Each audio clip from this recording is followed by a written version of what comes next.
I'm the community lead for Innovation Collective, and I'm so happy to see all of your faces here today. We have an amazing Fireside Chat speaker, Trey Ganem, and we also have some local success stories that I'm going to introduce you to that have been working with IC and are doing some really exciting things in our community. So if you could raise your hand if you've been to a Fireside Chat before. Awesome, thank you for coming back. And if you haven't, if you could raise your hand. Look at all these new faces and existing people who are coming back. I appreciate each and every one of you. And this is a place where you're going to learn about Trey's trials and tribulations, a little bit about him, and then just hear us have a conversation. And afterwards, you're going to get Q&A, so you'll get to ask some questions. So here we go. And I want to first bring up somebody that is really amazing in this community. She owns So Be It, but she's also doing some other things that she has started a new business, and she's doing a lot of things, but I'm going to let her introduce herself and tell you. But first, before I do, I have to point out this beautiful ensemble was designed by her. So she is a local fashion designer. She's doing fashion shows, and how cool is it that we have fashion designers here in Victoria? How many of you even knew that? Probably not, right? So it's really awesome. Lisa, if you could come up and introduce yourself and tell a little bit about your new business you've started. I know it's a little tricky. Well, I never wear heels. Okay. Hi, my name is Lisa Reese. I do own So Be It. I've had So Be It since 2017. I also sell upcycle. This is actually an upcycle piece. It was once a big old foofy prom dress, and I pretty much turned it inside out. But for Connecting the Dots event planning, it's going to be corporate focused, it's going to be community event focused, and it's going to be fundraising focused. So I'm not doing weddings. I do wedding dresses. I'm good with that. And we already are putting on some events. We actually have an improv session series going on, so there's going to be 4 improv sessions. Tickets are on sale for the first one, which is on the 22nd. In December, we're doing burlesque. It'll be the first burlesque show that Victoria sees. And we have a really, really big one coming next October. Already implementing a board for it and putting together a board, and the planning for that will start in September. And that's going to be a medieval as opposed to a Renaissance. So it's going to be a really big event. That's probably going to be the biggest one. So if you guys need an event planner, as long as it's not a wedding, I'm open to it. Okay? Yeah, as long as it's not a wedding. And so where can they find your information? Oh, I do old people social media, so Facebook. No, I'm going to set up Instagram, and I have a website and everything. If you're curious, get with me. I have a popple, and I can let you scan my phone. Just my phone. And if you want to tell them about the fashion show that's coming up right here in this building. Yes. I'm sorry, I had 2 beers. August 6th, we're having Haute Couture Fashion Runway Show, and it's going to happen right here. We're going to have boutique vendors, we're going to have local designers, and the idea is that the boutiques can kind of come together with the designers so you guys can see more of the local designers' pieces within the local businesses. Did I get that right? You got it. Anything else, Chris? That's No? it. Okay. Woo, thank you. Next, we have somebody that is about to open the doors on something very exciting and different for our community. It's going to bring some more vibrancy to downtown, and I'm going to let her introduce herself and tell you all about it. Thank you.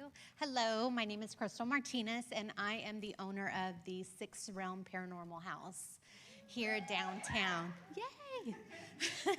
So we plan on opening in September, right before Halloween, where we will offer paranormal investigations, as well as an oddities shop, or oddities room, and we will have a metaphysical shop inside of the house as well. So it is on Wan Lin Street. I do have some flyers that I've passed out if you want to know the address and just drive by. Thank you. No, you did perfect. Thank you. So be on the lookout for that in September. And how can they find you to connect with you in case they're looking for you? So I met some lovely ladies here who are going to help me with social media. So Woo! Connecting at Fireside. I love it. That's what it's about. Right now, again, like Lisa, I'm on Old People social media, Facebook. It's the Six Realm Paranormal House, or Six Realm House. Awesome. Thank you so much. Yes. You can come up. And now I would like to introduce you to some lovely ladies who are also bringing something innovative and much needed in Victoria. And I'm going to let them introduce themselves and tell you a little bit about it. Hello, everyone. My name is Jennifer Heibel, and I'm very nervous, so bear with my shaky voice. I own Mother Clucker's Market in Goliad County, and we have decided that we're going to bring Mother Cluckers to Victoria downtown area. So, knowing I couldn't do something this large myself, I decided to partner with someone, Jackie Winstead, which I met as a vendor, has been by my side, a huge help. And then Pam Edge, she's the Mother Cluck and Coop executive of this whole deal. Woo! So she is behind the scenes doing all the hard stuff, the paperwork, some of the social media, all of that stuff, keeping us in line. But our plan is to open a storefront in downtown Victoria. I've been hosting outdoor events for about 13 years. We want to bring car shows to downtown, outdoor markets, street dances, open mic nights. Bring more outdoor stuff to downtown Victoria. It's been needed for years, and we're ready to rock it. So I'm going to pass on to Pam. So she gives me the mic because I can talk anywhere. So hold on to your hats. We have so many ideas, and we're excited about it. Not just excited, but we can't sleep at night, and we're texting each other. So some of the ideas that we have, can I tell them some of the ideas? Can you handle the ideas? No, just kidding. So we're talking about having Stir Soda Shop inside of our business, and then having an area with vintage chairs where you can sit and chat and talk and shop, and bring your heavy wallets so that you can buy our materials. We have so many vendors who are just ready to jump into our shop. Imagine an industrial / vintage style. Vintage is kind of maybe on its way out, but when you pair it with an industrial vintage idea, it gets really exciting. So we have all these ideas. We have lots of ways to incorporate the community, including an education class. Lots of ideas. So we hope that you enjoy this journey with us, support us, follow us, and know that we are very passionate about growing downtown Victoria. I feel like you have to say something. You have the mic. My name is Jackie. My name is Jackie. No, I'm really excited. I hope we bring a lot to the table. I have no doubt that you guys will. I'm so excited for you all. Thank you. Yes. Q&A here.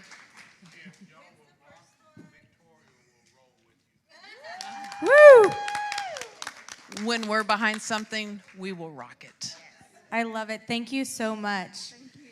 And then I wanted to bring someone up here that I guarantee has the coolest name out of any of us. I mean, no offense to your names, but her real name is Cat Wolf. I can't even make that up. It's so awesome. And I have seen her journey, and I am so proud. Sorry about the little navigating there, but I am so proud of her. And if you could just share a little bit about your journey and what you're doing right now. Is it on? I don't usually use these. Oh, okay, groovy. I am a voiceover artist. I sing, I talk a lot. Hit me. I could sing plenty for you, 'cause you're my Lisa. Yes. I love the Gentleman Jack. You've got to do that really quick. That's amazing. We Hear it. want to hear it. Yes. Well, I don't have my backup music. Come on. But it's on my website. Yes, Cat Wolf truly is my name. C-A-T-T. I'm not a Kathy. Last name Wolf. Vox, VOXX.com. That's me. I was trained to do full production commercials. I don't ever want to compete with the radio. Please know this. But if you want some new blood, a new sound, I'm here to help. You know, I work from home. I send my stuff out on email. My agent is in London. So, you know, I don't drive over there with my work. You know, I've also, thank you, Lisa Ruiz, again. We'll be doing some emceeing and live announcing for her for some other events in town. I'm here, I'm available. I want to market for you. So let's, again, rock and roll. Woohoo! Thank you. And then I have something I'm going to read because Jamie Dolan wasn't able to be here. Her husband was under the weather, but if you know Jamie, she's persistent and amazing, and she made me promise that I would read this to you guys. So here I go. She wanted me to read this. I was going to thank Innovation Collective Victoria for all their help and support and help the people truly understand what an honor our community has been given to have such a great group of people investing in us. I can't show up for the collective tonight the way they show up for me, and I'm sorry for that, but I am truly there in spirit and so grateful for their generosity and faith in our little town. Well, I have to say, I don't know if you guys saw the front page of the paper recently, but Jamie Dolan was on the front page. Jamie is an amazing light. She's blind and she does dialysis 3 times a week. And she is a go-getter, and that doesn't even define who she is. And she has started the Golden Groove, which is a nonprofit that helps seniors in our area be able to get out and do fun things with no cost, because she knows that a lot of seniors need a safe environment but don't have the money to participate in things. So I want to give her a shout out, even though she couldn't make it tonight, and let her know that we are so proud and thankful for her, because it's her light shining bright that helps me continue to have the sparks thrown on my flame and continue to throw the sparks out to all of you. So even though she's not here, a big round of applause for Jamie Dolan. And now, without further ado, I would like a huge round of applause for our Fireside Chat speaker tonight, the owner of Soulshine Industries, and he does so many amazing things, and I'll let him tell you all about them. Trey Ganem.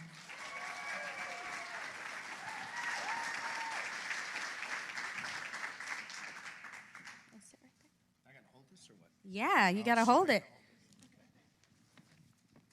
So, welcome, Trey. Thank you so much for being here. And we'll just start a little bit with your background so the audience can get to know you a little better. Where did you grow up, and what kind of family did you come from?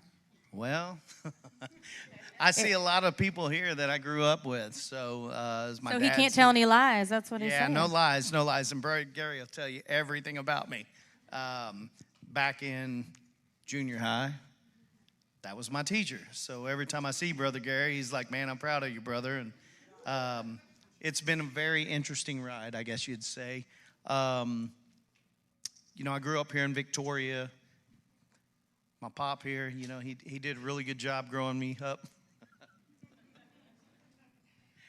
We laugh about it, but yeah, no, it's this is my hometown, and it's been really awesome to grow up here. And now where we are and, you know, what we do, it's just a blessing to be able to help the community. So that's kind of where I'm at. And it's really amazing. I mean, even when he came in to see the area earlier, he got a phone call from somebody, and what you deal with would be really hard for a lot of people. So can you kind of go into what exactly it is that you do for those of you who may not know? Well, I think everybody here knows what we do, and we do custom caskets. For me, it's been a passion, and it started a long time ago. I think I was 17 years old. One of my buddies passed away, and we went to the service, and I'm looking at the casket, and I'm going, why is he in this? You know, I mean, we hunted together and, went out, and I'm thinking, why can't we have camouflage or deerskin interior, something that would bring back the campfire stories? And so that's how this started. And then when I met my wife 25 years ago, I'm like, hey, I want to do caskets. And she's like, okay, weirdo, you want to what? It's like one of those things where you don't think about that, and nobody wants to think about it. And, for me, it was like, no, you don't understand. Now she understands, especially how it helps the families. And I think that's the most important part for what we do. It's not about just painting a casket or doing a design. It's about representing them and telling their story. So, well, and I know when I went in your shop, it was so amazing to see all these beautiful caskets that were personalized. And even though I didn't know the person who'd passed away, I felt like I knew their story. And it made death, which we all know is very sad, but it made it a little less sad in some way. And it made me feel connected to the people that I didn't even know. And then I started having all these questions like, do I need to start planning my custom casket? This is, do I need glitter? What do I need? So it makes you start thinking of it in a different way. But I do love how you honor the people who've passed away, and how you took a situation that was sad for you and you turned it into something that you're giving back to others and creating that special memory of that moment. And now that I've seen these good caskets, I will never look at those the same. I'm like, this is amazing. She liked My Little Pony, or he liked Pokemon. I feel like I know them, or he hunted, So it is a really beautiful thing that you did, and that you had that creativity and that ingenuity to do that. That's very innovative, because literally nobody was doing that. And still nobody is doing it full time. So for me, it was all the stepping stones through the years. So when I was in junior high, I took home ec. Of course, I was going to meet girls, but I learned how to sew and cook. And so now it's funny because I'm in the sewing room and I'm sewing upholstery for the caskets. Well, I learned that in junior high. So for me, it's all of these things that were not coincidences, but things that fell into my life. So it was, okay, I'm going here. Well, I think I'm going for this, but not really, because these are all learning experiences. And through the years, this is what's happened, doing the art. I love drawing. I love doing art. And then my dad bought me a 69 Mustang when I was 15 years old, maybe 14. So I'm working on it, trying to get it nice, and then he leaves to go to Vegas, and I figure I want to go take it for a ride, no license or anything, and go out drag racing and get pulled over. So I get to go to jail, 15 years old, and they call my dad, and I'm like, all right, well, so all these things have kind of come into play for me, where it's, why am I doing this? How is this going to help me later in life? And now I know. Now I'm customizing caskets instead of cars. I'm sewing instead of meeting girls. It's one of those things. So it's been a blessing. So. Well, and it is amazing. I think all of us in this room sometimes are doing something, and we never quite know where that can lead us, what door will open, when we will use that new skill, that new talent, the connection of someone that we've made. And I think it's so important, because every day as we're learning and growing, we never know when we're going to implement what we've learned and how we've grown, how that's going to open, like I said, doors for us. So I love that you laid out your life path of home ec to taking the car out, and it leads you to all these places that you would have never known looking back. But now it's also clear. And I think that's really important for all of us when we're going through things in our life, to realize we may not see it now, but one day it will be so clear to us as to why. And so with all the things that you've done, what would you consider your greatest accomplishment in your professional life? I laugh, but she's sitting right there. I agree with that 100%. She's amazing. No, seriously, my wife has been my rock the whole time. And, I've done so many things, and for me it was cars and, just bikes and whatever, everything I was trying to customize. And I've been doing that since forever. And now it's like, I remember this at 17 years old. This is what I wanted to do. I'm living my dream. And it's been the most beautiful dream that you could ever see. And it's very bittersweet what we do, but when you see how it helps the families, it takes all that away. I mean, it's just like, I'm sorry I get emotional, but for me, it's not about painting a casket. It's about representing that person and helping that family. And this is the most traumatic time they'll ever be. And I'm trying not to make this a sad, but for me, it's the hardest part of doing a funeral service is picking out a casket. You can sit there, you can talk to a person, but when they take you to that funeral room, it's like, okay, well, this is it. This is the last thing that you're going to see your family member in. And I don't ever want that. What I want is the most beautiful thing that represents their life. So there's been many times where we do caskets and we take them, and I try to deliver a lot. And I can't anymore because we have so many. But so when I go and I meet with the families, we sit there and we talk about what their kid loved, what their dad loved. And I remember the first time that it really hit me, and it was like, this is exactly why I do what I do. And there was a family here, and their dad played music, played at Schrader Hall. He passed away, and he had his favorite guitar, and it was a pink Fender, I remember. And I said, bring me that guitar.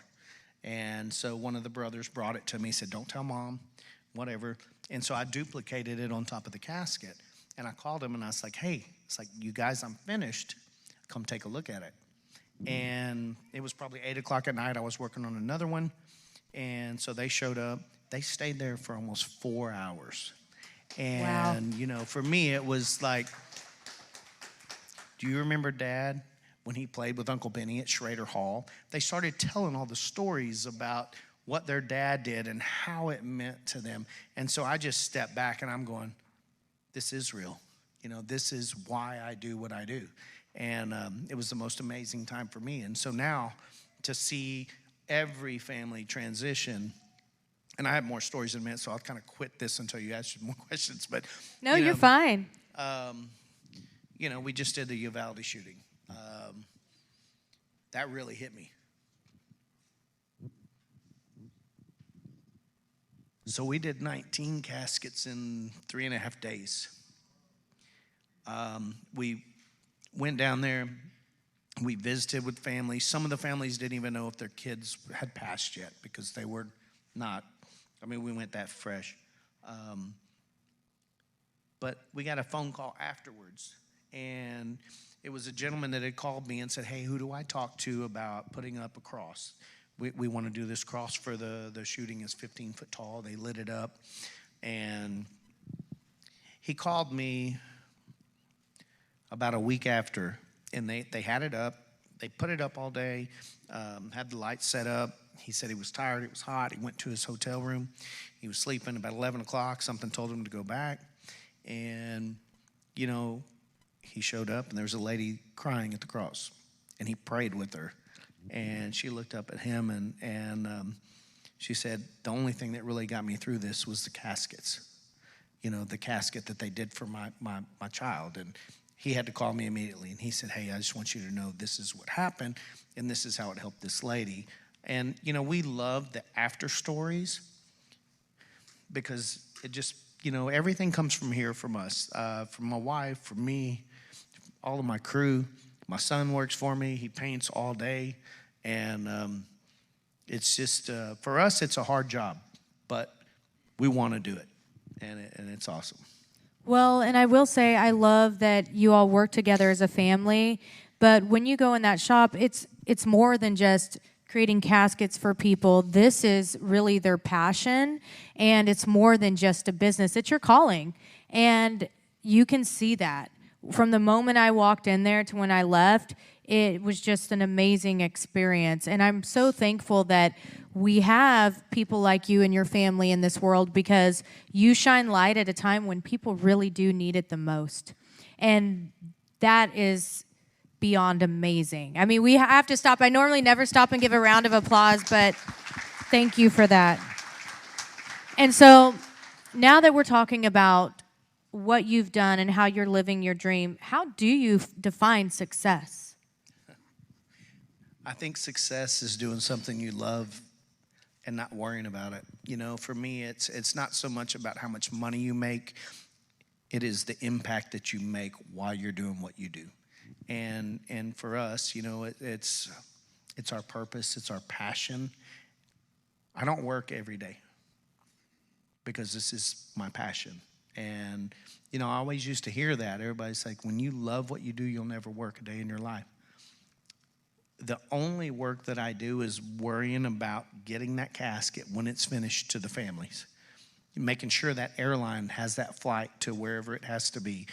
These are the hard things that come to me. It's not about creating, painting. That's the easy part. It's the transportation from when it leaves our hands to the family. So. And defining success, it makes me think about what's something that you failed at and how did you take that and actually use it in your life to get to where you are now? So how I failed at something, and then, for me, that's something that, these are things, and you really don't fail at something. These are all experiences that you have. I love that, exactly. These are things we all go through, and they're all stepping stones to get to the next place. So for me, I never have a failure. I have an experience. Right there. I hope you all learned something from that, because that's what you do is each day, when you take some experience, it might not have gone your way. That is a building block to the foundation of where you are going and where your path is taking you. So thank you, because that was such a fantastic answer. I appreciate that. And then I'm curious, you're talking about your job and where you are now, but what was your first job you ever had? So my first job, I was not of age. This is going to be good. Oh, well, it's not really good, but it was part of me learning how life is. And so my dad got me a job at the Kettle restaurant, and he knew the manager there. I was still in high school. Maybe not even high school yet. I can't remember. But I worked 11 at night to 7 in the morning. Then I went to school. And I hated working weekends because all the people would leave all the bars and come there, and they would leave me presents in the bathroom that I had to clean. And that was something I didn't do. But back again, it was funny because it was like that taught me the experiences of life and what it was to actually go to work, make that money. It was never given to me. And I thank my dad for that, because he made me the man that I am. That's amazing, and I love that he keeps referencing you. That's so special. And, I agree with you, because a lot of times the jobs that you have when you're younger, my parents owned bars and restaurants, and I waited tables. A lot of you remember me from the old schoolhouse. I see you out there, and Edna, and I learned a lot from the people doing the karaoke, and I'm like, if I can deal with people drinking karaoke, that is a skill I take to this day. But waiting tables in the service industry, anytime I've heard someone's had a job in the service industry, I always know that they can balance a whole bunch of things at once. So I'm so thankful for that. And thank you, Dad. I appreciate you. I love that both of our dads are in the front row together. That's so awesome. But you're right. Those things those jobs that you have, you take lifelong skills from those that you implement. And I'm taking skills all the time from back then when I was younger to now, and it helps me give people advice. It helps me have this conversation with you. So once again, it goes back to what he referenced earlier about it's all stepping stones. Right.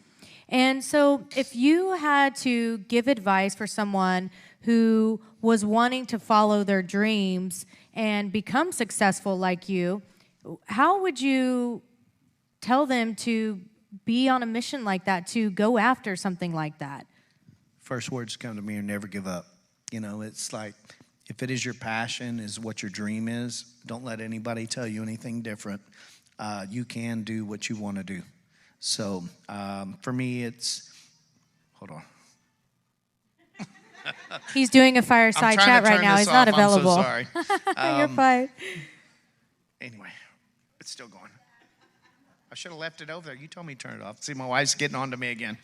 But anyway, no, for me, I've always wanted to do this, and I didn't know how.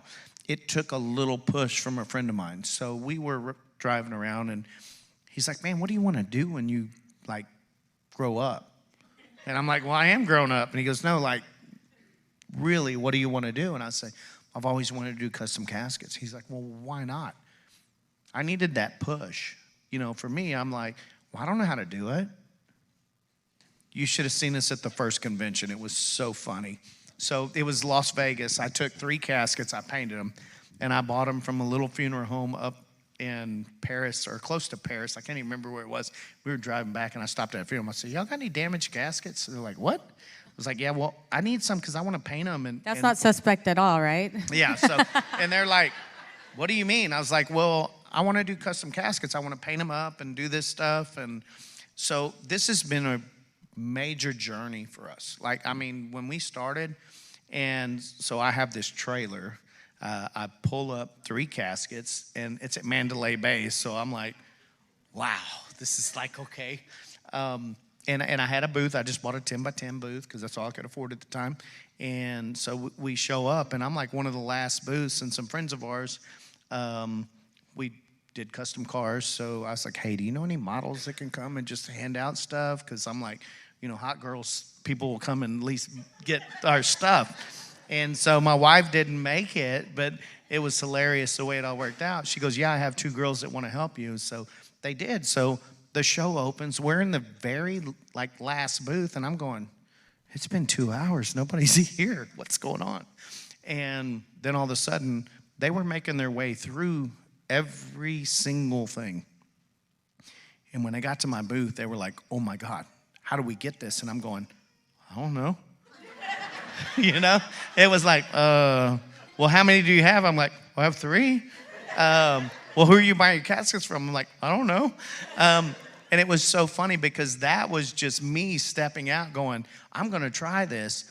And I had, like, these girls were so busy. I'm so glad I had them because there was a line from here probably around the block.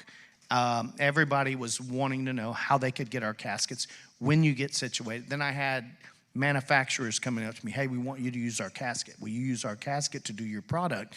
You know, how long does it take you? And I'm like, well, you know, it takes us a couple of days. Well, it's going to need faster than that. So now, you know, through these stepping stones, I guess you would say, it takes us 30 minutes to paint a casket, flip a switch, it's heated, so about 4-hour turnaround on one casket. And so that is where this process started from. It went from 3 days to 3 hours. And that's how we're able to produce these. And we ship all over the United States. I mean, we get a phone call. Like right now we have 4 that are going. All children. And that's really, for us, it's, you know, it sucks. I can't even think of another word. It sucks, but it happens. And us, the passion and purpose that we put into these, and there's so many cancer patients and accidents, and people don't understand what we deal with every day. It's hard on us, so I try to get away when I can. But I went from not knowing, just stepping out on faith, to all the connections that I would ever need being at that convention. Manufacturers, people to help us distribute, people wanted to buy into the business. And it was all because I'm like, all right, well, I'm going to go do this, and I don't know what I'm doing. And my wife's like, you can't do that. Well, I'm going. So she keeps me grounded, but, you know, I'm still me, and she supports me. And so that's how I work. And it is amazing to see both of them, how they support each other. It's truly beautiful, and it's so awesome. And I just want you guys to know, this man pulled up to a random funeral home and asked for 3 damaged caskets, okay? And then went to Vegas. So I don't want to hear any reasons why you guys can't chase your dreams, okay? If he can do that, and he is sitting here and doing the things he's doing, it's possible. But like he said, he just went for it. And then he made the connections. And you know, a lot of you in this room made connections tonight. So take those and use those and keep connecting and step out and go to the funeral home and get what you need. And that's a metaphor, as you know. Yeah, but it's one of those things that he didn't even know really at first what he was doing. And, you know, but that's what's great, because you guys have Innovation Collective here. We are here to help you to have the tools that you need. Our city, we're so lucky. We have Victoria College that's offering lots of different classes you can take. We have the University of Houston, Victoria. You know, we have a lot of tools here in our city that can help you when you're wanting to learn to do these things. But the first step is getting out of your comfort zone and just going for it. And I love that story so much because I think a lot of us can relate that have started our own businesses. You know, when I first started doing books, I had no idea what I was doing. And let me tell you, I just did it.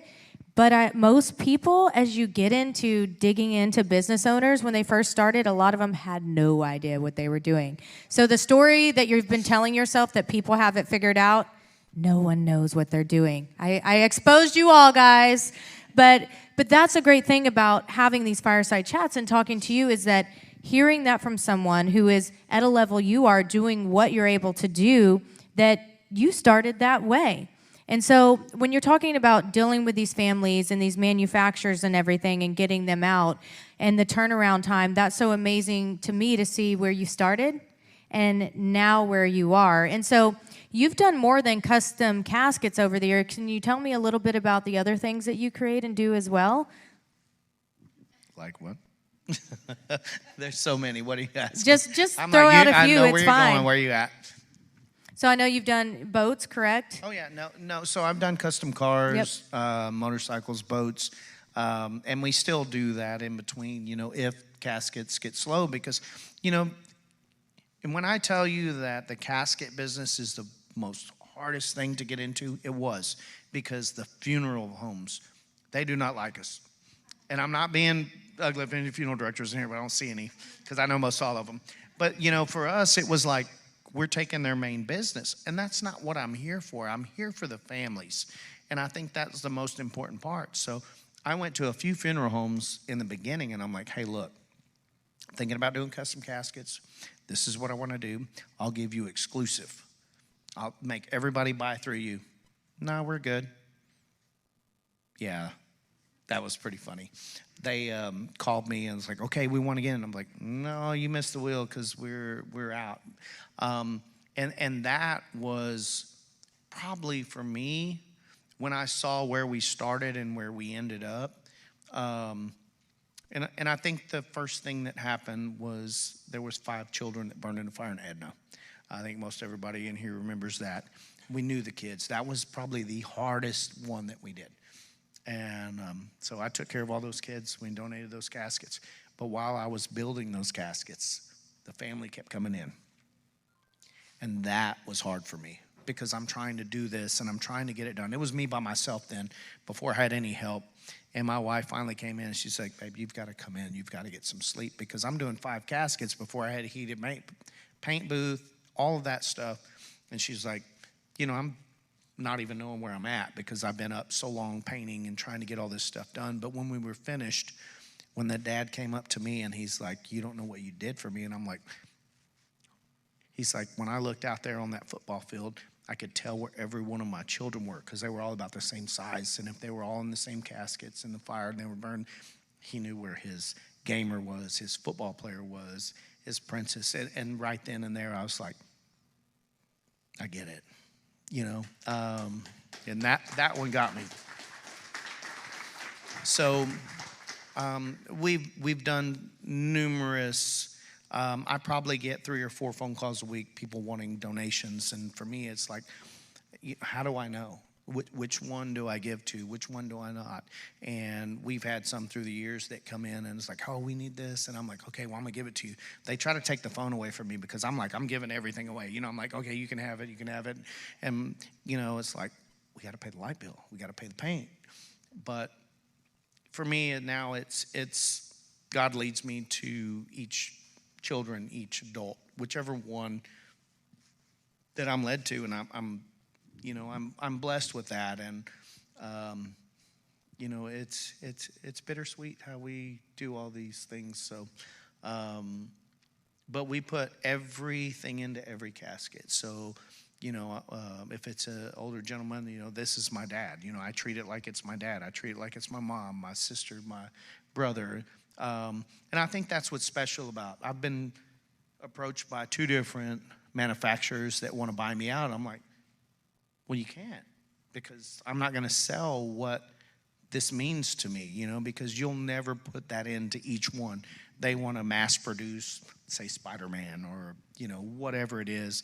And I'll tell you right now, the number one casket we do is Cowboys, because everybody needs to be let down one last time.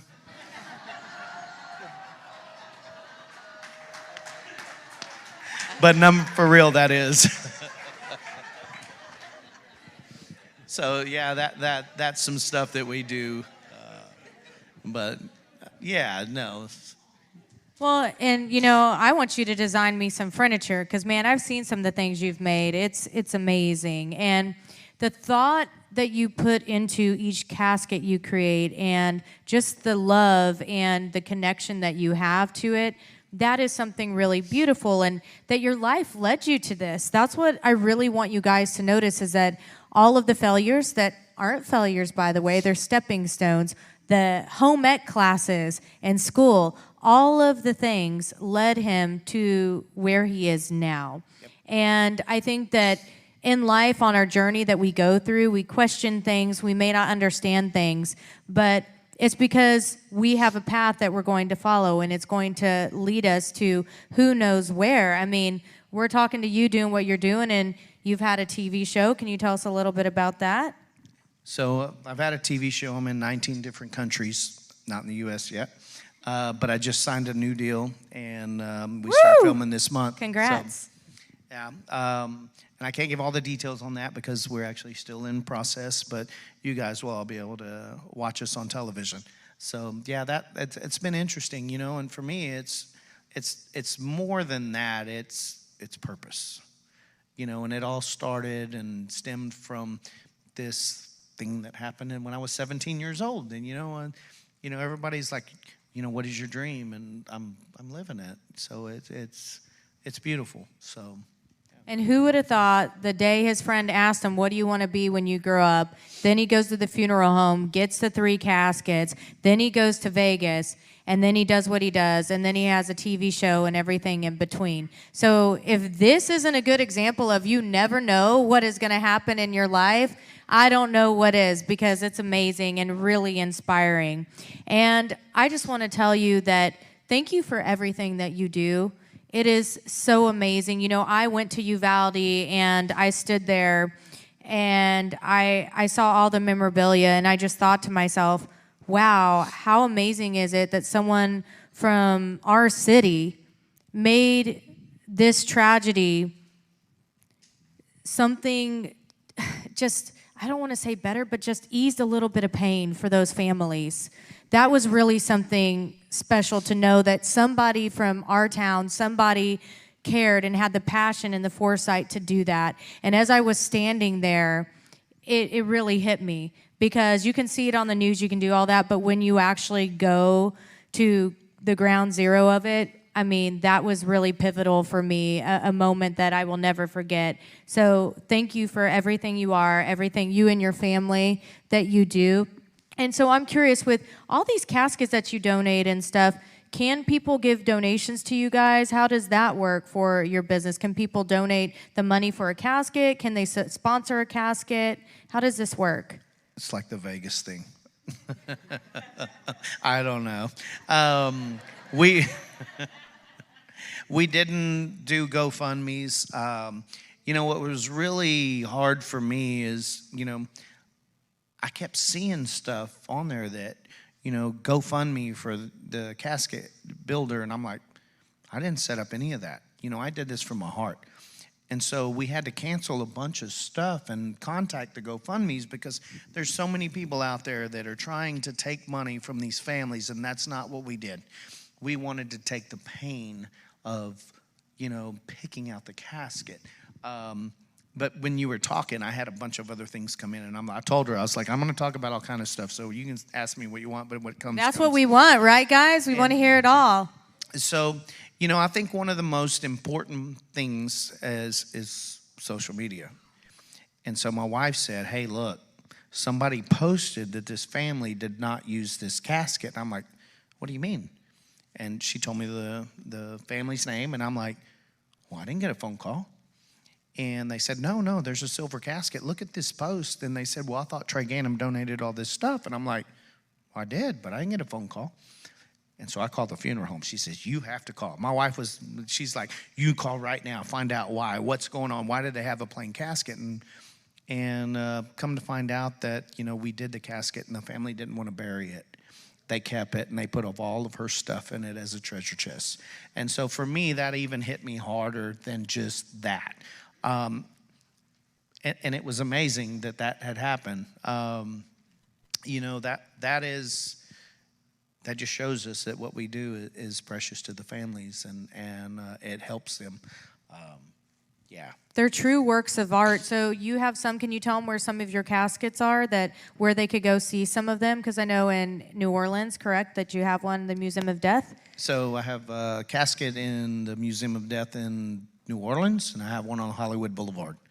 And yeah, that was really neat. They called me and asked me a quick story. I can't give the name, but it was somebody from here had called me, and really pretty girl. And she had cancer. She knew she was passing. She designed her casket. Me and her were back and forth. Well, when she passed, her mom goes, "I'm not using that." I'm like, well, okay, well, that's what she designed. Here's, and I showed her all the emails and everything and how she loved it. Well, this young lady always wanted to be in Hollywood. So I got the phone call from the Hollywood Museum of Death and asked if we had a casket we could put there. So now she is in Hollywood, on Hollywood Boulevard. So someone in the from our Museum of Death. hometown that passed away is Yes. now living her dream even after she passed away. I mean, that's really amazing to hear. And I think that when I think about you, I think about you're an artist, you're creative. These are true works of art. It's more than just a casket. It's actually relating to the person who was here, but you put love and you pour your time and effort and compassion into it. And you created a business out of something that you question. And that's what I tell people. They think innovation a lot of times may have to stem from something totally new. I got to develop this whole new thing. I don't know if I can do that.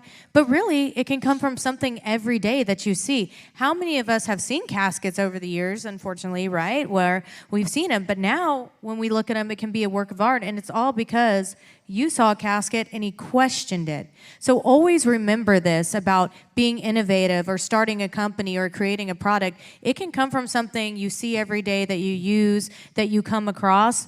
When you question something, take a step back and then dig deeper into what you're questioning.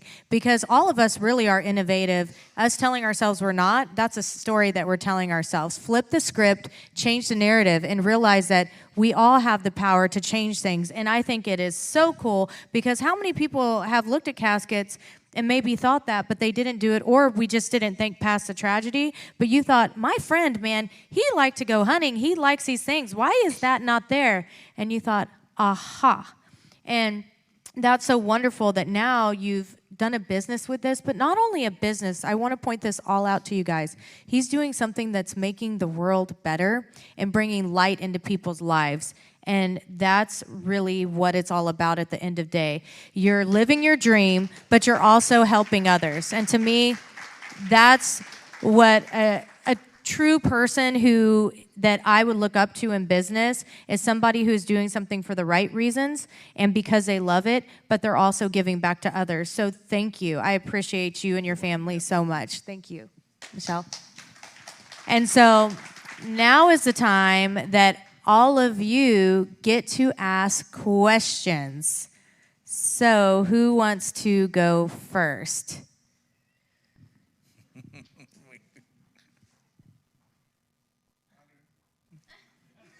All right.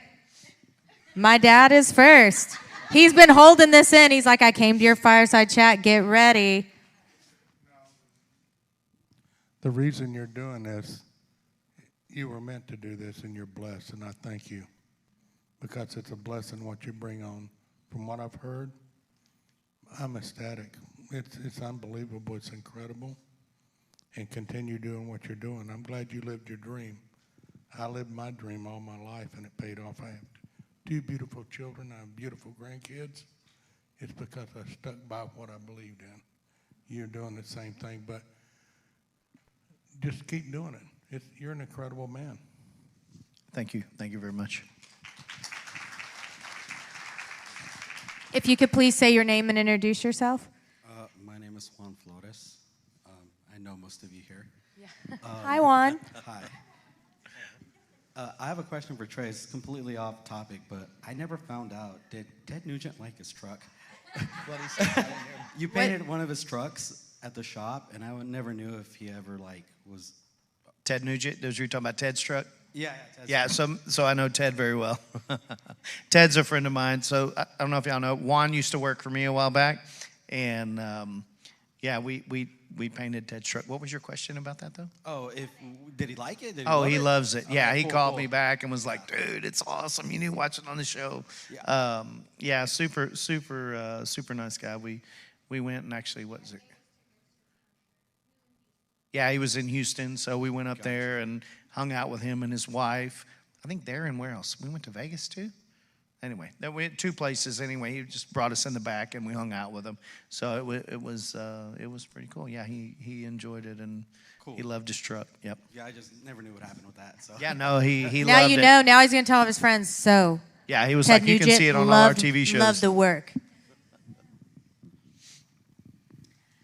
I just want to say the Uvalde thing, awesome. Thank you. That really moved me. But tell us about your TV show. Is that going to be caskets or is it going to be something else? Well, it's kind of a couple of things. So the one that is in 19 different countries is about my gift and the caskets. So a lot of people don't know this about me, but I'm able to give messages to families. Typically, I can tell everybody at our shop, hey, today we're going to be doing Mario Brothers casket. Little boy's name is this. And they're like, what are you talking about? Well, we get the phone call about an hour later. Juan can contest to probably this. And it freaks a lot of people out, but it's God's gift to me to be able to help these families. So when they do call, if their son passed away, I can say, well, your dad was here to receive him, whatever it may be. Everybody see Teresa Caputo? Does everybody know who that person is? Anybody out there? Basically, I have that same gift. And it's in the beginning, a little weird, just to be honest with you, but this one's actually seen firsthand. Yes, I have. And you know, for me, I didn't know how to deal with it as a young child. My mom took me to a priest and was like, hey, something's wrong with him. We need to get him fixed, whatever. But, you know, I was seeing people and hearing voices, and I didn't know how to cope with it. And at that age, it was, you know, like, okay, that's the devil. You need to keep that away. But when I started doing caskets, I think, you know, my wife was the first person that kind of was intrigued about it, but still like, you're not supposed to do that. You weren't supposed to ask that question. I knew someone would. I was waiting, and I had someone that was going to ask it if no one did. Yeah, I know. So for me, it was, you know, my wife was Southern Baptist, so you're not supposed to do that stuff. But, and I'll tell you how kind of this first started. So when I did the 5 Kids in the Fire, and when I was through, there were some specific things that I did. And the dad was like, well, how did you know to do that? And I'm like, I don't know. You know, back to the Vegas thing, I kind of bring that back. But it was very special to him. He didn't know how I knew to put that on the casket. And for me, I didn't know at the time. When I was through with that, I did an Incredible Hulk casket. And I'm thinking, okay, I need to build this. And my wife's like, okay, what do you want to do it for the showroom? I'm like, I don't know, but I need to do it. And did a fist coming out. Specific size, it was 4'6". And sat in my living room for 3 months. My wife's like, can you get this casket out of our living room? You know, it's like, I don't want to look at this every time I get out and walk around. And so I woke up and I'm like, okay, today I have to finish it. I finished it. I took a picture of it. I stepped back and I'm looking at this casket and I'm going, wow, you know, it's just beautiful. But, and my phone rings and it's a funeral director out of Oklahoma. And he's like, hey, my secretary saw you on television or whatever, you did the 5 Kids, and we're looking for a specific casket. And I'm like, okay, well, what are you looking for? He said, Incredible Hulk. I'm going, what size? And he said, 4'6". I said, I'm looking at it. He said, are you kidding me? I was like, no, I'll send you a picture. So I texted him a picture, and He's like, oh my God, the family loves it. They want it, whatever it costs. What is it? And I'm like, I don't know, because this is like the third one or fifth one, whatever I've done. I'm like, I don't even know what to charge. I said, I'm going to give it to you. Whatever you guys feel like you want to give to me, give it back. And he says, let me tell you a story about this little boy. He was diagnosed with cancer 3 months ago, the day I started it. And the day that he needed it, it was the day I got the phone call. And so I'm thinking, okay, this is a coincidence. Well, there's not really a coincidence. This happened again with the peacock casket. Built this casket with peacock feathers. It was beautiful. A friend of mine called me and said, hey, man, I may need your service. I'm like, well, what are you looking for? And he goes, man, my mom's not doing well. And I was like, dude, I have this amazing peacock casket. He says, I got to go. And he just hung up. And I'm like, what's going on? He called me back 15 minutes later and said, my mom loved peacocks. And I'm like, well, I'm looking at the casket. And so this happened over and over. And I think the turning point for my wife was we're driving down the road. And I just turned to her and I was like, hey, we're going to be doing a blue casket. It's Mario Brothers. I give her the little kid's name and I tell her the size of the casket. She's like, are you wanting to do this for the showroom? I'm like, no, we just need to do it. Okay, whatever. You know, she's sitting there. And then I get the phone call, and it's from a funeral director, and they asked for the exact casket. And I said, tell my wife. Now, mind you, my wife wouldn't even call pizza to order us pizza. I'm like, here. And she's like, I'm not talking on the phone. I was like, no, you need to listen to this. So I handed her the phone, and the funeral director told the exact same thing. And she just looks at me, and she's like, who's telling you? Who's telling you this? And I'm like, I don't know. You know, I don't know, but I'm hearing it, and I got to tell you.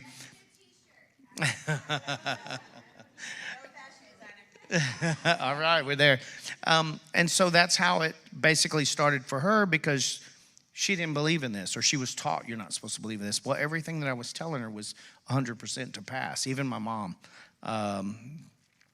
Anyway, long story short, everything that I've told her has been 100%, and my crew, they can tell you, the people that work for me, that when I come in and tell you stuff, it's going to happen. And I don't do anything negative. Everything I get is from God, and it's to help families move forward, and I think that's the best thing. Thank you. And it's amazing. I've seen it firsthand happen in front of me. So I mean, he knows before it happens, and he gets a phone call. He's like, "Yes, I have them." I'm like, "Whoa, he just told me that. What's happening right now?" So it's really definitely interesting. And so if you haven't seen that show, I highly recommend that you go check it out. And then, do we have another question? Yes, over here, please. He's going to bring you the mic so we can all hear you. If you could please say your name so we all know. My name is Lisa, and Trey had did a casket for my dad last year. And it was a Martin guitar, and he had met my mom in House Childs when he was buying this guitar. And Trey did an exact picture of the guitar, and then we had the guitar by him. And you don't know how much that meant to us as family, because that was the guitar that we growed up with. He sang our songs to us, you know, Bunny Rabbit songs, and Hank Williams and Marty Robbins, and that just, it was touched us, and it was really great. Thank you, Trey. You're so welcome. Yeah. That's amazing. Thank you for sharing that. We have another question. Hello, my name is Bethany. It's so inspiring to hear how you just have a great idea and then just keep going. I guess my question is, sometimes I get stuck with, I don't know that skill, like business, things like that. So when you first got started, were you just sort of finding your way through those business things, or did you rely on other people to help you kind of build the business model, things like that? I still don't know business. And I can tell you that. I'm an artist. My wife will tell you that 100%. She's like, don't talk to Trey about business. You just talk to him about art and what he wants to do. And so I think that's been my biggest obstacle. We've had a lot of people that have come in to try to help us and actually hurt us. And you wouldn't think so in our business, but it has been that way. You need to find somebody who's really good at it and somebody you can trust. And I think that's the most important part because, like I said, my wife will tell you right now I'm the most trusting person there is because I'm like, oh, yeah, you can do it. Come on. And she's like, no. Did you know anything about him? I'm like, well, I don't know, but they said they could. No, sir. And so, yeah, she helps me through that. But, like, I've tried to hire, like, 5 or 6 different people. No, we're not. What do they know? I was like, I don't know. They said they knew this. No, it's not happening. It's just me. I'm an artist. And so when you follow your passion and what you're good at, stick to it. But find somebody else who can actually help you with the business part because that's not me. And when you can focus on what you love to do and what you're good at and somebody can help you, then you flow very smoothly. And that's where we're at now. But believe me, we've had some of those, I guess you'd say, jags in the road that were pretty bad. I think we fell off a cliff 2 or 3 times, but we're back on top. But yeah, that's something you definitely need to find somebody who's on point. Yeah, this one right here. I'm like, I don't want to say her name. I'm like, thank you. Well, no, and I agree on that. You know, even we talk about having mentors and people that you have helped you with business and things like that, but also I am huge on hiring experts because a lot of times we're good at creating something and we make this thing that's really good and we can take it to the next level. But when our business gets at a certain level, that's why we hire an accountant. Could we do it? Maybe. Would the IRS call us? Probably. So, you know, it's one of those things where there's a lot of things we can do, but is it the best for us to do? No, but that's why it's good to have mentors or people to connect with that do things so that you know when it's right to hire somebody, who exactly you should hire. And like he said, he's an artist, he's a creative, he knows what he's really good at, but he also knows that if he focuses on that, that's what grows his business. So hiring someone and implementing them into his business that does the other task, that helps his business grow and flourish. So I love that bit of advice so much because I think that a lot of us as we're doing businesses, we can do a lot of everything and we can learn skills and that's great. And we should know the core basics, at least if we're owning a business, right? But I think it's one of those things where we also need to be educated, get those mentors, but also be educated enough to know when we do need to outsource something or bring somebody in. That was a really great answer. Thank you for that, because that's something people come and ask me all of the time. Yeah, don't lose your passion or what you're good at to try to do something else. References. Make sure you give references and check on them because I don't. I'm just like, oh yeah, you're good. Okay, come on. And that's just me. That's been my heart for forever. And I trust everybody. But for me, it's stay focused on what you're good at. Now I know a little bit of this, a little bit of that, just enough to keep me in line and not in trouble. So if you check everybody out, have somebody else check for you, you keep doing what you're doing because that's what you're good at. Don't try to get into different wheelhouses that you're not. This is for me. Great question. Okay, another question? I'll take this one. Bill Winland here. Trey, so amazing talk. We've been to all these, and I really think this is the best one by far because you tapped into so many different things other than just plain business, which is awesome. So one of the questions I have for you, obviously you're very successful. You and your wife are very successful in the business. And we've seen a lot of Victoria people bolt out when they get successful and move to the big cities. And a little bird told me today that he followed you around and you were bouncing around downtown, super excited about maybe investing in downtown and continuing to contribute all that you do, but actually in Victoria. So I want to ask you that question. I know I'm putting you on the spot, but that was pretty cool because I was that little bird. And I was like, this kid is like a kid in a candy store. Like, he can't get enough of what's going on in Victoria downtown. And I was like, this is so nice. Carissa and a lot of people in this room have built that energy, and you just fed into it so fast. So tell us about why Victoria, what your thoughts are. And we're super excited, so don't even think about changing your mind. Okay? So it's very interesting. Victoria is a really happening place. and it is the crossroads. You know, everybody asks me where I'm from. Well, of course, I live in Edna now, but I tell everybody Victoria because nobody knows where that's at.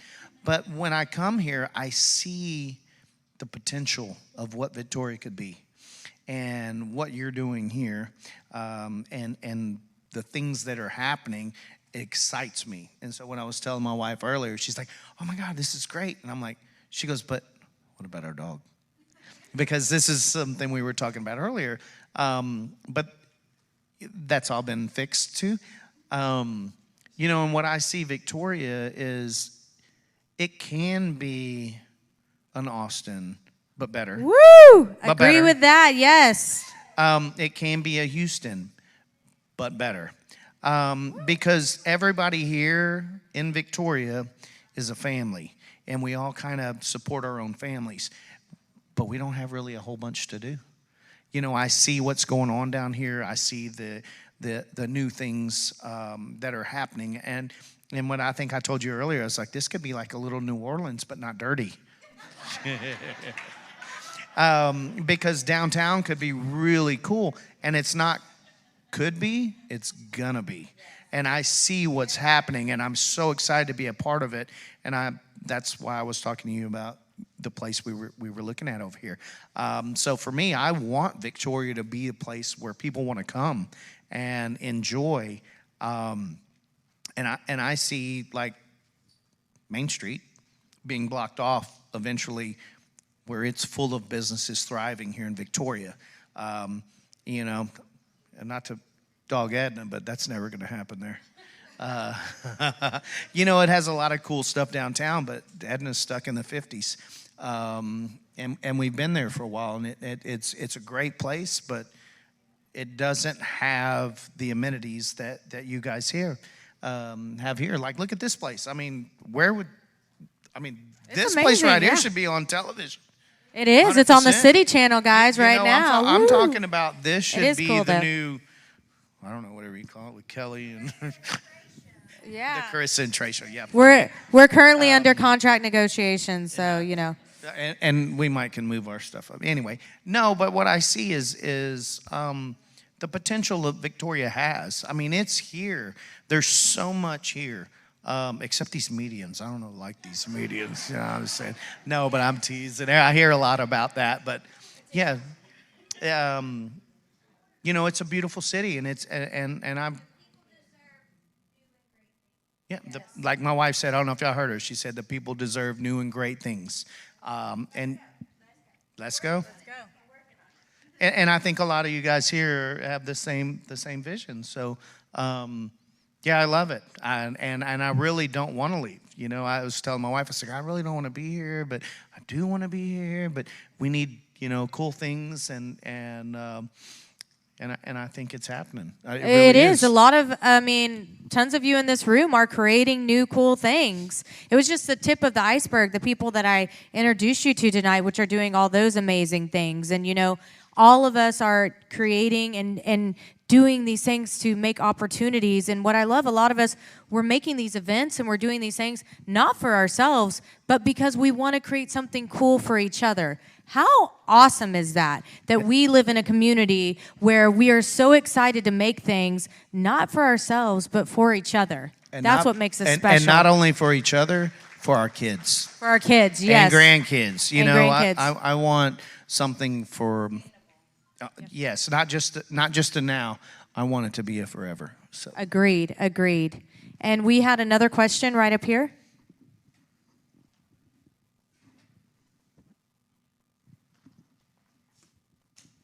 My name is Mark Alpeter. My question is, when do you decide to say no?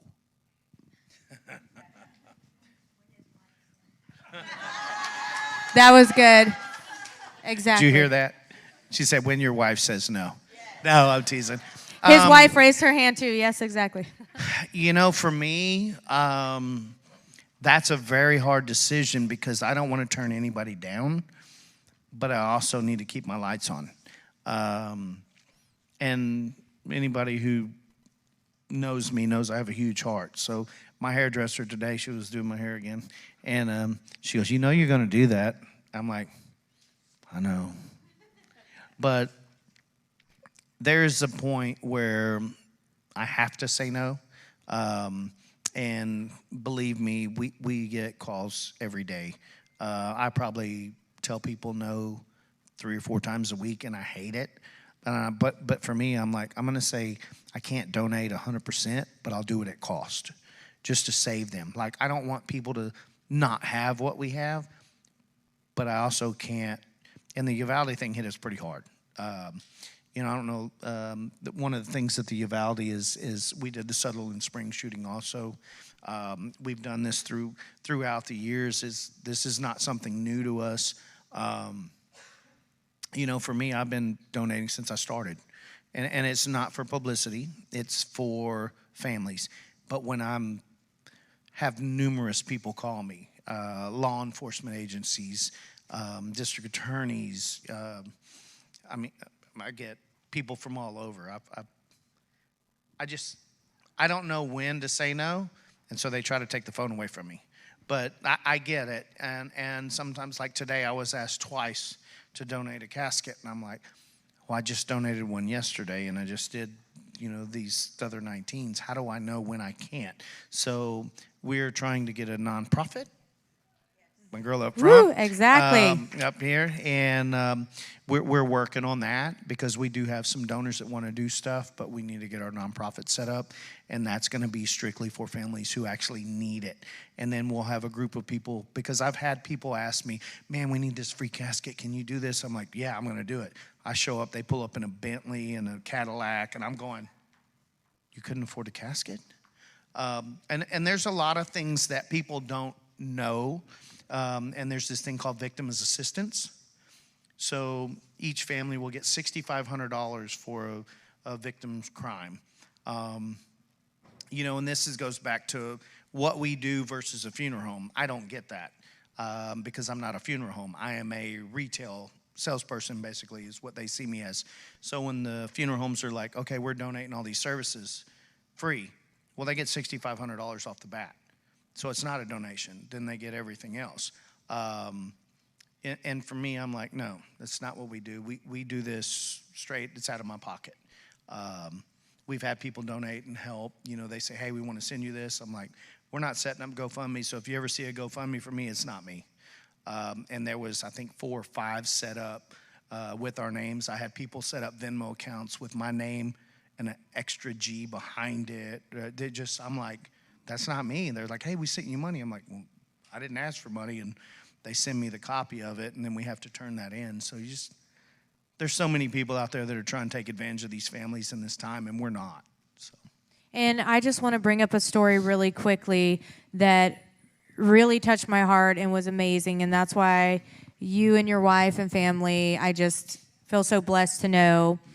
He got letters, and all these letters thanking him for the Uvalde caskets and doing all of that. And one of them was from some children in New York. And tell a little bit about the children. And he didn't write a letter back. Tell them what you did. So these children, it was a special needs school in New York. And when I opened this envelope, every single one of them had written me a letter. And I just sat there and cried. And the teacher said, hey, is there any way you could do a video chat? Because the kids are excited. They want to hear from you. Make sure that you got their letters. And I messaged her back. She gave me her email. And I was mad because she didn't message back. So I called the school. I was like, hey, one of your teachers sent me these letters from the kids. I was like, and it went to her spam box. And she said, hold on, let me go get her. And I told her, I was like, look. She said, I don't want to do a video back for your kids. She said, well, why not? I said, because I want to come to your school. And so I flew up there on the last day of school, and basically it was just like this. But the kids, oh, my God. I cried. They all came. We hugged. They had questions. It was just like this. They were questioning it. They're very curious. But for me, that was one of the best parts of what we did. And for me, just to be there, I told my wife, of course, she's watching our grandchild, so she couldn't come. But I really wish she would have been there because it was very emotional for me to just hug all these little kids. And they were all 8 and 9 years old. And came up, just loved on me, and yeah, that was probably the best. Well, and that's just, I know you guys already know by this time especially that he's giving, but this attests to the type of person he is, the type of people that him and his family are, and he didn't just send a letter back. He went on a plane, took his time away from his life, his business, and made a point to do that, and that is truly something so special. And so I know that, did you have a question over there? Yes. His 8th grade teacher has a question for him. Gary's been a friend of mine for years and years, and he is one of the best people in town. They all call him Brother Moses. I nicknamed him Mayor Moses back in the 70s because he should have been mayor. But Gary has something he wants to tell you tonight, okay? I love you can tell they're old friends. That was adorable in every way. You're right. We're old friends. We've been together a long time, and I had that young man that's sitting up there, Carissa, by you in the 8th grade. And I could tell this boy was special, man. He was talking about things nobody was talking about back then, and he did them. I mean, he was ahead of, I guess, most kids that were enjoying life. This boy had plans. Early in his life, he's doing all these things, and Trey, we're very proud of you, son. We're in the game. We're all in that, helping others. All of us here tonight, you do your part. You're doing your part, son. And Carissa, I love what you're doing, too. Jimmy and I have been doing it for a long time together. But, Trey, we're very proud of you. Here's this young man driving around town, and he's advanced. He's got a Hummer. There's not 2 in the whole town. He's driving a Hummer. And I was proud of you, son. I said, this boy, he's helping people out. He's doing good things. He's in many different businesses. And who would have thought that that's the path you would take, and you've done it well. And I just want you to know you made your school and myself and a lot of your teachers proud for what you've done, son. We're very proud of you, and we wish you the best. And I'm here for you because I hear a lot of people bring your name up. I'm out there, and they bring your name up and say nothing but good things, son. So you and your family, your dad and I grew up together, too. You know that. We've been together, Emil, and he's very proud of you. So we just want to know you're doing great. We wish you the best. We're here to help you in your causes, and you keep it up. But like I say, you were ahead of the game back then. I could tell. Sharp young man. Doing good things. Don't you wish you could tell your younger self this, right? This is amazing. Yeah. Keep it up, son. Love you, brother. Love you too, son. And we have time for 2 more questions. Oh, his wife has a question, so we got to go with her first. She has a trump card. Babe, sorry, that's later. she that's trumps later, off. Please. No, I don't have a question. I know I don't look very quiet with the pink hair, but I am a quiet person, but I have to tell you, I'm just very proud of you. I know I don't tell you as often as I should. But I'm like so proud of you because you didn't go squirrel on every question that she asked you. I told her, I said, Carissa, please keep him on point. I said, don't worry. Yes, I have the yes. power. I can do that. No, but I do. He's taught me so many things. He's taught me how to live life. Coming from Edna, you just don't get out very much. You don't experience very much. He's just shown me a lot of things, but he showed me. I'm really not a mean person. I do say no a lot, but it's just because I try to keep him. Ooh, come on, baby, back down here. No, but we both have big hearts, and we want to help, and we want to help the community. But I just want to tell you thank you from me, because I see how you touch people, not just with the caskets, but with your gift. And I'm so glad we met Carissa, because we've just experienced some really cool things. And this is your element, girl. I watched you sing that song in Nashville. I said, but I think this is your element. But no, I just wanted to say thank you, because a lot of people don't know our history. I mean, we lost very special people at a very young age, and I think that's what brought us together was the whole, I lost my husband, you lost your girlfriend, and who's going to come together and want to do caskets and bring that peace to those people that have lost loved ones, and that's what we're here for. And I just want to say I love you, and I'm proud of you. Love you too, love.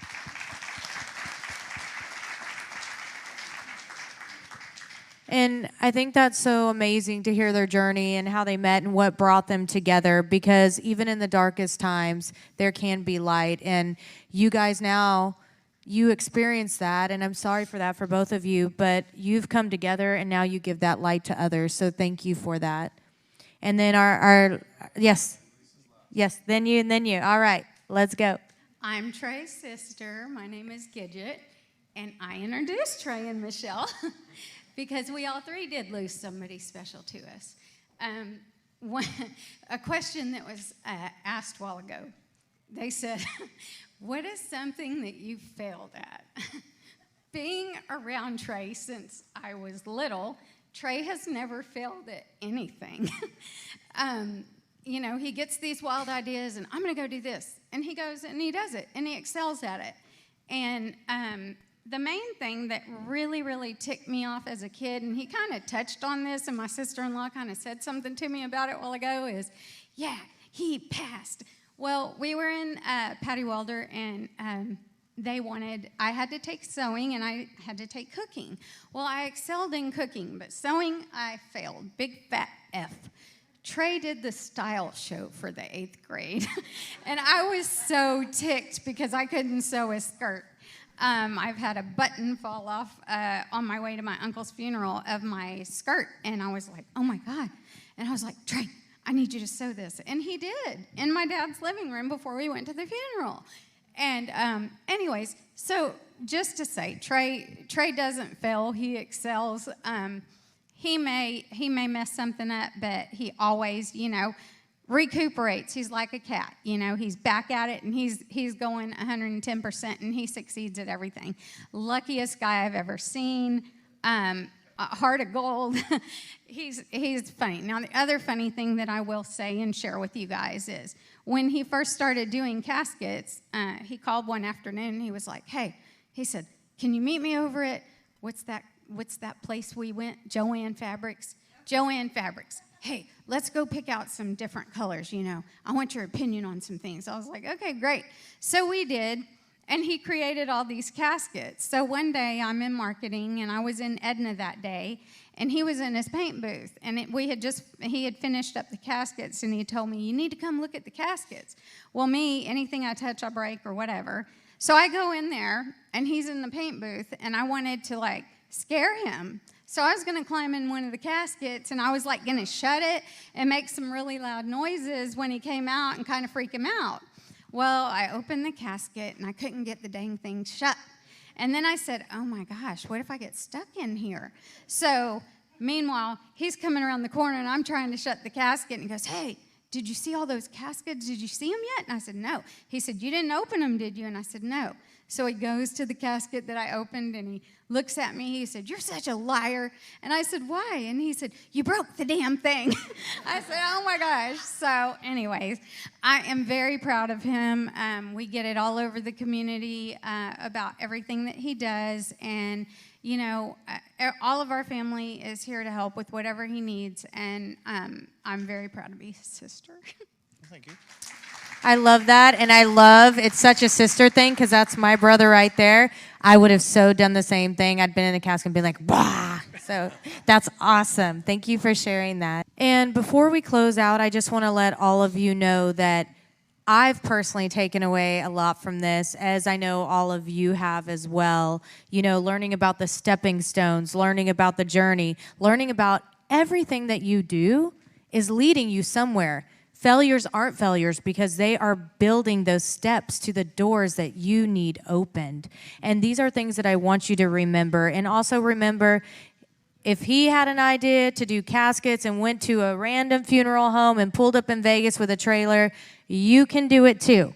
So it just takes believing and going after it and hiring experts. Do not forget that part. That was a great tip as well. Lots of great tips, but I appreciate all of you coming out. We have a Fireside Chat July 29th a summit coming up July 29th and 30th. It's a 2-day event. Starts on Friday, 7:30 at the zoo. So it's going to be super fun and cool. That's like networking, hang out, getting to know each other. We're going to have 2 amazing speakers fly in. And then the next day, you actually get to spend time and learn from these speakers. So to know more, come see me. Look at Innovation Collective Victoria Facebook group or look at our website.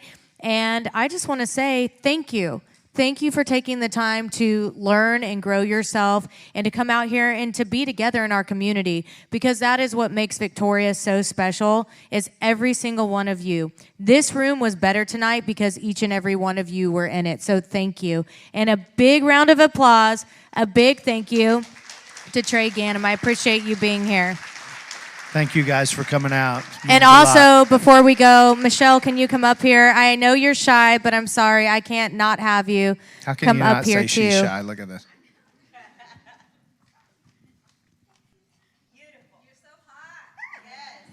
Gorgeous. Thank you for all that you do and all that you are, because like he said, he couldn't do what he does without her, and they make an amazing team. So thank you so much. We appreciate you guys being in our community. Thank you. And now, everybody, have a good night and hang out for a little bit and talk. And thank you again for coming out. Really appreciate it.